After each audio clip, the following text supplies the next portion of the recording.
ശരി വർഷ, നമ്മൾ വീണ്ടും വെഞ്ഞാറമൂട്ടിലെ കൊലപാതക വാർത്തയിലേക്ക് തന്നെ പോകുകയാണ്. ഷീജയിലേക്ക് ഒരിക്കൽ കൂടി പോകുന്നു. ഷീജ, പ്രതി പെട്ടെന്നുണ്ടായ പ്രകോപനമാണ് കൊലപാതക കാരണമെന്ന് മനസ്സിലാക്കുന്നുണ്ട്, ഇതുവരെയുള്ള വിവരങ്ങൾ പോലും.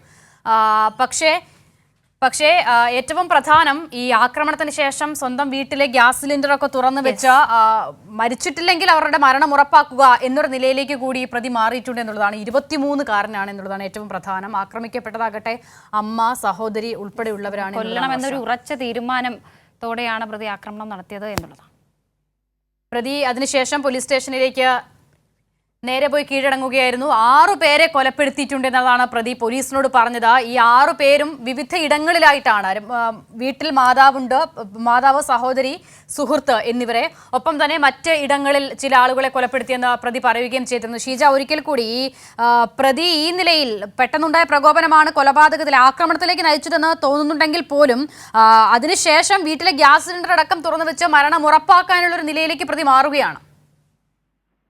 തീർച്ചയായും ഈ പ്രതിയുടെ പശ്ചാത്തലം സംബന്ധിച്ചുള്ള കാര്യം അതുകൊണ്ട് തന്നെ പോലീസ് വിശദമായി പരിശോധിക്കുകയാണ്. കാരണം ഈ പോലീസ് സ്റ്റേഷനിൽ എത്തുമ്പോൾ പ്രതി പറഞ്ഞത് താൻ 6 പേരെ കൊലപ്പെടുത്തി എന്നുള്ളതാണ്. അത് സ്ഥലമടക്കം പോലീസിനോട് പറയുന്നു.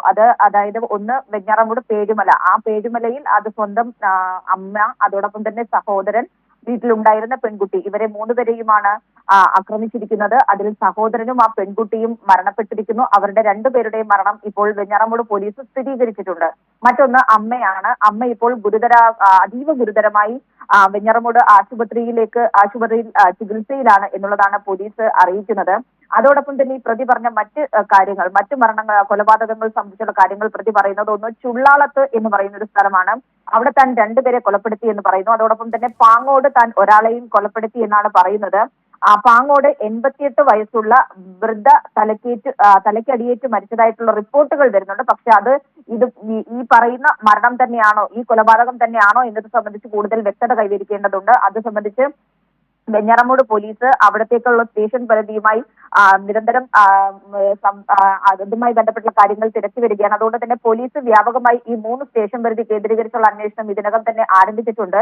പ്രതിക്ക് ഇത്തരത്തിലുള്ള എന്തെങ്കിലും ക്രിമിനൽ പശ്ചാത്തലം ഉള്ളതാണോ, അല്ലെങ്കിൽ എന്താണ് ഈ ആക്രമണത്തിലേക്ക് നയിച്ചത്, അല്ലെങ്കിൽ ഈ കൊലപാതകത്തിലേക്ക് നയിച്ചത് എന്നെ സംബന്ധിച്ച് ഇപ്പോഴും ഒരു വ്യക്തതയില്ല. അത് സംബന്ധിച്ച് ഈ പ്രതി പറയുന്നത് പല കാര്യങ്ങളാണ് പറയുന്നത്. ഒന്നും വിശ്വാസയോഗ്യമായ രീതിയിലല്ല പോലീസിനോട് ഈ പ്രതി കാര്യങ്ങൾ പറയുന്നത്. 23 വയസ്സുള്ള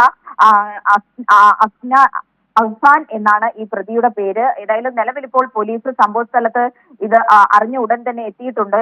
2 പേരുടെയും കൊല്ലപ്പെട്ട 2 പേരും, ഇപ്പോൾ മരിച്ച 2 പേരും അത് പ്രതിയുടെ സഹോദരിയും സഹോദരിയുടെ സുഹൃത്തുമാണ് അല്ലേ ഷീജ? അവരുടെ മരണമാണോ ഇപ്പോൾ സ്ഥിരീകരിച്ചിരിക്കുന്നത്? അതിലും ചില വ്യക്തത വരേണ്ടതുണ്ട്.